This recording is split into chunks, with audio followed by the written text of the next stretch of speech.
ले हजमोले से चिकना मार ले। आ लेते हैं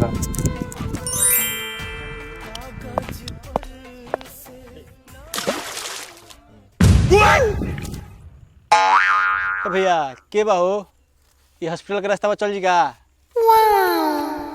हॉस्पिटल में जा क्या करबो? जैती अखिया बनावे भैया। चल तारा के ले चलते हैं जा। चल चल आँख बनवा दी जा।